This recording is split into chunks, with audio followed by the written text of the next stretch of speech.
beginning of the day, it still cools you down. I was already getting hot. As you can see, we're in a shallow water area. There's tons of grass around. Today, I think we're gonna look for, we're gonna bounce around a little bit. We're gonna go shallow and we're gonna go deep. As you can tell, we got grass right there off this point here. So I know grass is present about everywhere on this lake. If you come in the backwater areas, grass is always going to be present. So we're going to bounce around a little bit, shallow and deep today. See if we can get going. It definitely feels, you can see how calm it is out here today. So anytime you got calm weather, it's always good to have a topwater bait. So we're going with something big. We're at Chickamauga, the land of the giants. I reckon that would be Texas, though. Texas says it's the land of the giants. Now I gotta find a pole with braid on it. We're gonna take off Mr. Froggy. I don't see nothing froggy yet. Whenever you are tying these topwater baits, it's always good to put a loop knot in it. I feel gives it a little bit more walking action. You know, you tie a little knot in your line. This is how I do it. Then go up through so you have a knot and you can pull it down pretty tight. Then you're going to go around 6 times. 1, 2, 3, 4, 5, 6, and then bring it back through the bottom loop, and it's always a trick pulling it. There we have it. Loop knot. Check it out. Loop knot.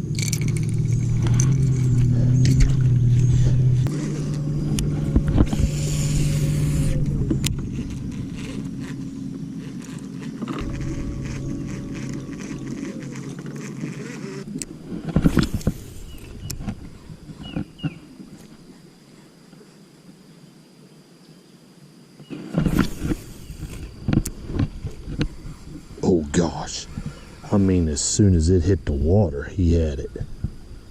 He still got it. Oh, see if we get him to chase me again, bite me again so I can see him.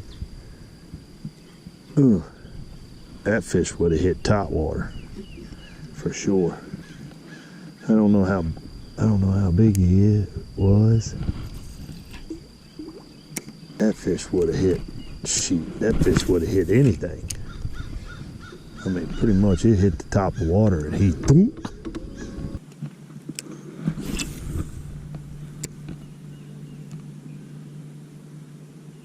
There he is. Got one swimming with it. I want to see how big he is. Come on.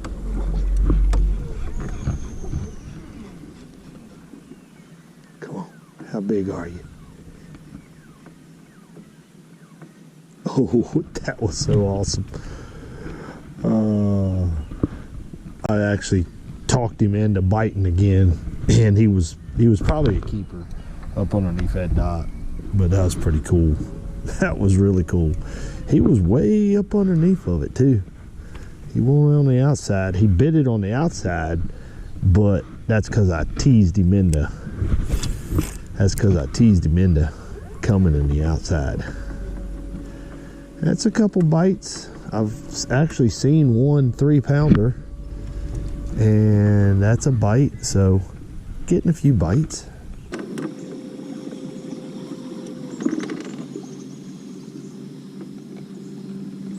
There's one right there.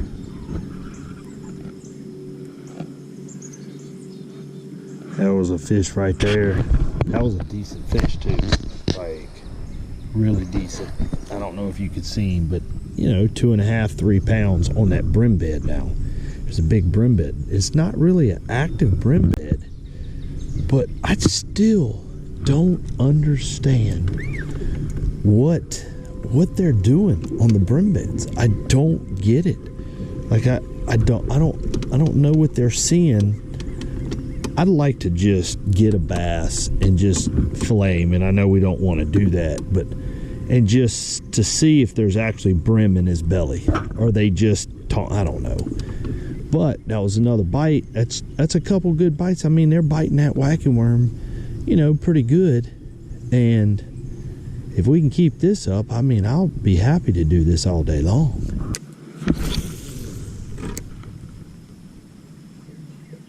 There he is. There's another one. I don't know how big he is. He's still got it.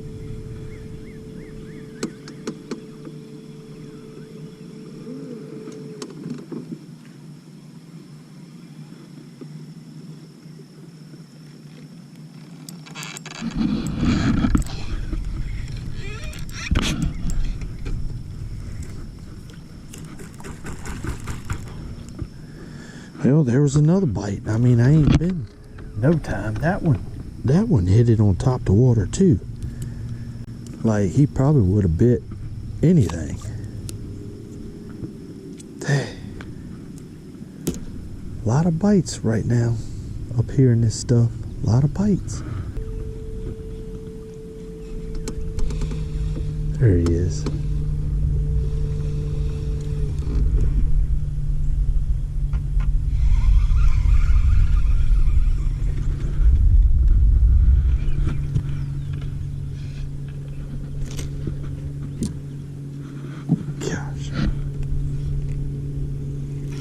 There was one right there. I don't know how big he was. Looked like he came off this lay down tree right there that you can barely see. Man, he did not want to let go of it. I probably need to start setting a hook on some of these just in case. You know what's so cool about this tree right here? This tree, last year in 2019, I won my 4th Angler of the Year title. And it's so funny, I'm back in the area just checking it out to see if there's any fish left. That cedar tree is where you saw me catch that crazy big bass. It was like 8 pounds. I went nuts. It's funny that you look at nature and you're like, I'm looking at that tree. Nobody knows the history behind that tree, right? But that tree contributed to not only Angler of the Year, but Angler of the Year title, money, the whole 9 yards. And without that particular day, without that 8-pounder, you know, well, I can say it even with the 2-pounders. You can't just always put emphasis on big fish, but that day, that one big fish carried me into the final round. And that cedar tree has a lot of history. It's like, thank you for, I mean, I got $100,000 for winning Angler of the Year. So most people blow by that and be like, oh, it's just a lay down tree. But to me, that was $100,000. That's like $100,000 tree. It's pretty cool. To tell you history, that little clump of reeds right there, I caught like a 3.5 pounder right there. And again, like that clump of reeds right there, little does it know that made hundreds of thousands of dollars that contributed, you know, not solely, but contributed. It's like I'm reminiscing on last year when we were here. So cool. All right, guys, here we are. This is the 3rd day of practice. Now, you guys saw me fish shallow a little bit, checking on the wackyworm and seeing things, you know, that in the shallow side. What I'm wanting to do now, I bumped out a little bit yesterday deep. I stayed shallow trying to see if I could see any big ones. I didn't really see any big ones, but what I'm doing now is checking the deep stuff to see how they're set up first thing in the morning, because I need to know whether I need to start shallow or deep. Okay, so really all I'm doing right now is idling around. As you can see, I'm, you know, looking at my graphs, looking to see what I got set up, and just to see where they're set, if they're set up where I want them. Because I feel like this is where it's going to be one. Shallow, I don't even think you can make a top 10 shallow, or even probably not even you'd have to get lucky to make a top 20. I think most of the fish right now are out on the out in the main lake, out on ledges. It's where they're kind of set up at. So all we're doing right now is idling, and as you can see, there's some set up right there. We're getting ready to come off the point, but as you can see where I idled already, and now that was from yesterday, and we're just kind of looking to see if they're set up where I want them. I mean, there's two right there, 3, 4. You can kind of see, and then as we're dropping off, there's 2 more right there.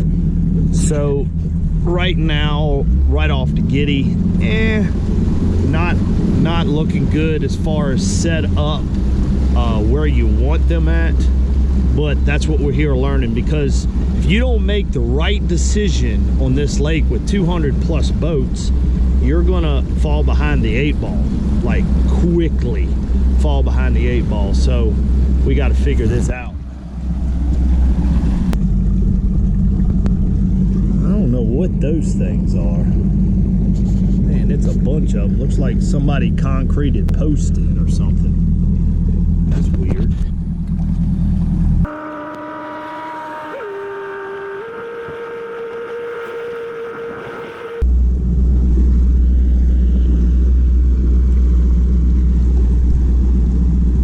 Just to give you a perspective, here is like a little channel, and there's 1, 2, 3, 4, 5, 6, 7, 8. There's 8 boats along this little area. Like, everybody is graphing. You got Cody Meyer over here graphing. He's coming down the ledge. Everywhere you look, there's people just... These style tournaments, they frustrate the crap out of me. Like, when all the bass get ganged up on this ledge stuff, that it frustrates me, because this lake only has about 25 places that you can actually catch a bass, I feel like, potential win the tournament. And it's, you know, old school was, if you pull up on a ledge and or a spot, a deep water spot, that was your hole. Nowadays, everybody's like, no, it doesn't matter if you're boat 100 or boat 180 or 10. Everybody pulls up and just like it's their own hole. Nobody would ever do that shallow. So what makes me think that people can do that out deep? You know, if you're fishing a boat dock, one big boat dock, you're fishing it, and 10 boats pull up on that one boat dock, are you going to get mad? Yeah. You know, so I'm looking more and more like I'm going to end up fishing shallow, just because my blood pressure can't take it. I mean, I can't take it, you know. Just frustrates me to no end. But we're going to continue to look and hopefully find a isolated ledge somewhere or another, but I'm not giving up. All right, here's an example of a road bed. Now, I've already graphed this, and naturally they're on it, but you can kind of see this road. See the road where it turns? I'm up on top of it right now, and what you want to try to, you can kind of see my trails where I zigzag back and forth, but I'm on top of it, and you'll start to see them here in just a second. You can see, well, I got to get back over here. There's one right there. You can see 3, you can see 4 of them right there. We're going to come right back up on. You can see where I dropped down, and We're getting ready to come back up on top of it. So we're coming up on the roadbed. You can see the roadbed right here, and should start. Look at that big dot. See that dot? There's one right there. You can see where we're riding slam right up on top of the roadbed. So look at all these fish. Look at this. I mean, dude, they're loaded right here. Loaded. And yet, it's like, it's so hard to get these fish to bite. Now, this is a community hole, for sure. This is a community hole. Like, look at that. Look, one, two, three, four. Like, look at all these fish. Look at this. Look at them. I mean, you can see them on 2D. You can see the roadbed. You can see the stop sign. I'm just joking. But here on this lake, it's not like a Kentucky lake when you have endless amounts of fish, of ledges. Kentucky Lake is, I don't know, 186 miles long, and there's ledges all the way around. This particular lake of the Tennessee chain has very limited offshore spots, and so it makes for these bass get holes all over their mouth all summer long, because you can use your Lowrance electronics and get them. So I'm still graphing. I'm showing y'all some, a few things that I'm looking for, but I just got to figure out how to make them bite. I know where they're at, but I got to figure out how to trigger them, That's what fishing's all about. All right, so I just graphed another hole, and dude, they look loaded on this thing. Loaded. And it's like, I'm gonna fish it again. I'm gonna keep fishing. I don't know why. This place looks like awesome. Check this out. Look at all those fish, man. Sitting right there. Look at those fish. I mean, loaded right there. Look at that. Still showing fish, still showing fish, still showing fish, still showing fish, still showing fish. Dude, it's, look, still there, loaded. Why can't I catch them? What's going on?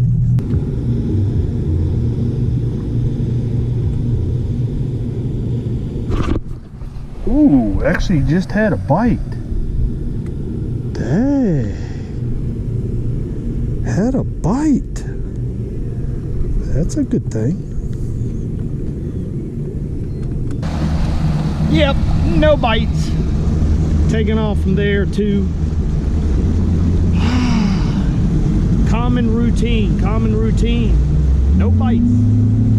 All right, rigging up, trying to get ready for this tournament is going to be a lot of rigging. Okay, so typically we're used to a day off, and we don't have a day off on this event for this COVID stuff. So it's a 3-day practice straight into tournament. I truly miss this day off, but rigging takes a lot of time when you're rigging deep and shallow. So you saw me fish shallow, got quite a few bites on a wacky worm, started graphing out deep, got some bites out deep, didn't quite get as many bites as I would have liked to. But the problem is, I hate fishing in crowds. I can't stand fishing beside a boat here or a boat there, and it really frustrates me. So I think my plan definitely is going to start off shallow, and if I get a limit up shallow, I'm going to go and fish and look and see what is available out deep. I don't know if a lot's going to be available, a little bit's going to be available, but I'm going to go out deep and look and see what's available where it's not much pressure, which is not much. Lake Chickamauga does not have many offshore structures, but structure holds. But that's my game plan. I got a lot of rigging to do. Hope you guys have enjoyed this video. Make sure you hit the subscribe button, and a reminder that a massive test pool is being built on my farm that I'm gonna be able to test lures, you're gonna wanna hit that sub button. I'm telling you, because we're gonna learn together. We're gonna take so many different lures. We're gonna probably dispel some myths. We're gonna look at lures, truly what they do underwater. So I'm excited about the pool. Hit that subscribe button. Thank you for watching this video, and I'm out.